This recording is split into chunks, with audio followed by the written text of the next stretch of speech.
Yang Amat Berhormat Perdana Menteri pun ada di sini. Jadi Ketua Pembangkang, saya rasa mungkin boleh cadangkan pada Perdana Menteri, dah boleh lantiklah Menteri Keuangan kedua, atau barilah tanggungjawab sebagai Menteri Keuangan ini pada orang lain.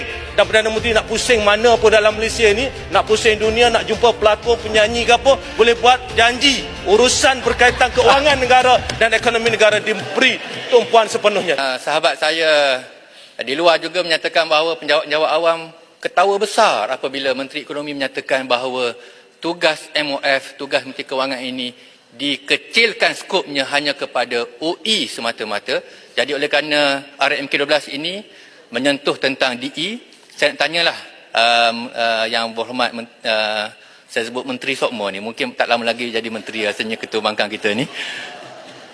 Adakah benar kenyataan Menteri Ekonomi tersebut, dan di manakah, tanya Menteri Kewangan, di manakah aktanya, di manakah dalam wartanya, di manakah dalam perkelilingnya skop Menteri Kewangan MOF ini hanya menjaga UI, tidak lagi menjaga DE, sedangkan kita tahu procurementnya, tendering prosesnya, financingnya, sukuk dan bondnya di bawah yang amat berhormat dan yang berhormat Menteri Kewangan yang amat sibuk jadualnya. Terima kasih Datuk Seri Ketua Pembangkang. Kalau saya boleh tambah, Yang Berhormat Ketua Pembangkang, apa yang disebut oleh Bacok tadi asalnya adalah kita lihat bahawa jawapan yang digunakan oleh Menteri Ekonomi untuk menghalalkan Perdana Menteri memegang jawatan Menteri Keuangan. Jadi nak justify atau dengan izin atau menghalalkan tindakan tersebut, maka dikatakan kononnya seolah-olah DE ini di bawah Kementerian Ekonomi dan OE itu di bawah Kementerian Keuangan. Saya di Kementerian Hal Ehwal Ekonomi sebelum ini. Itu apa-apa sahaja berkaitan dengan keuangan, kita mesti rujuk ke Kementerian Keuangan. Tak ada boleh dibuat keputusan secara terus di Kementerian Ekonomi. Cuma saya nak tambah sedikit di sini, ya. Saya nak tambah sedikit di sini. Yang Amat Berhormat Perdana Menteri pun ada di sini.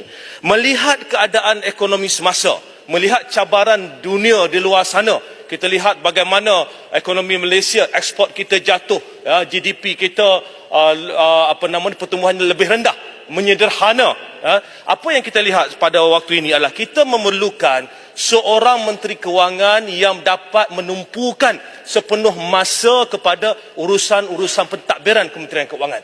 Dan jika kita lihat dalam sejarah Malaysia, apabila Perdana Menteri turut menjadi Menteri Keuangan, maka akan ada Menteri Keuangan kedua. Yang Berhormat Titi Wangsa di sini pernah menjadi Menteri Keuangan kedua. Yang Berhormat Tan Sri Nur Muhammad Yaakob pernah menjadi Menteri Keuangan kedua. Arwah Tan Sri Jamaluddin Jarjis pernah menjadi Menteri Keuangan kedua. Datuk Seri Mustafa Muhammad pernah menjadi Menteri Keuangan kedua. Jadi kita lihat itu rekodnya. Bila Perdana Menteri menjadi Menteri Keuangan, maka akan ada sekurang-kurangnya Menteri Keuangan kedua, kerana urusan-urusan di Kementerian Keuangan ini kita tahu merupakan satu urusan yang cukup banyak yang memerlukan tumpuan sepenuhnya. Jadi Ketua Pembangkang, saya rasa mungkin boleh cadangkan pada Perdana Menteri, dah boleh lantiklah Menteri Keuangan kedua, atau barilah tanggungjawab sebagai Menteri Keuangan ini pada orang lain. Dan Perdana Menteri nak pusing mana pun dalam Malaysia ni, nak pusing dunia, nak jumpa pelakon, penyanyi ke apa, boleh buat janji urusan berkaitan keuangan negara dan ekonomi negara diberi tumpuan sepenuhnya. Terima kasih. Datuk Seri Ketua Pembangkang, saya nak tambah cadangan Datuk Putrajaya. Ramai yang layak, Titi Wangsa boleh sembrung senyum je tu kan, boleh. Saya kira di Sabah ramai, daripada Sarawak ramai. Jadi mengapa tak susah pun lantik saja Menteri Keuangan kedua, kerana hanya Menteri Keuangan yang boleh masuk dalam mesyuarat kabinet. Timbalan menteri seorang dua orang tu tak boleh masuk dalam mesyuarat kabinet. Jadi sebagai CEO, dia kena tanya CEO di sebelah. Nak tanya macam mana kalau dia sendiri adalah CEO dan juga CFO. Terima kasih Datuk Seri Ketua Pembangkang.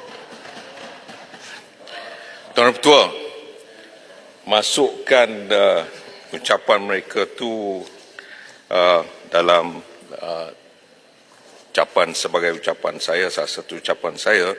Cuma saya nak tambah, tadi bila kita bangkitkan isu ini, tadi, yang ini sikit-sikit je yang Berhormat. Satu je. Jemput tadi Yang Berhormat panggil Pontian, saya rasa naikkan pangkat Pontian jadi menteri lah.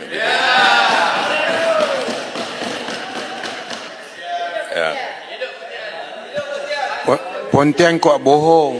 Ha? Janganlah. Ya, terlepas pandang Pontian ni yang patutnya dinaikkan jadi menteri. Sebab yang lain-lain dia, kawan-kawan saya dah sebut nama-nama seperti Titi Wangsa boleh jadi Menteri Kewangan kedua. Saya rasa dia nak tu. Caranya boleh kita Saya boleh nak cakapkan. satu bukan dua.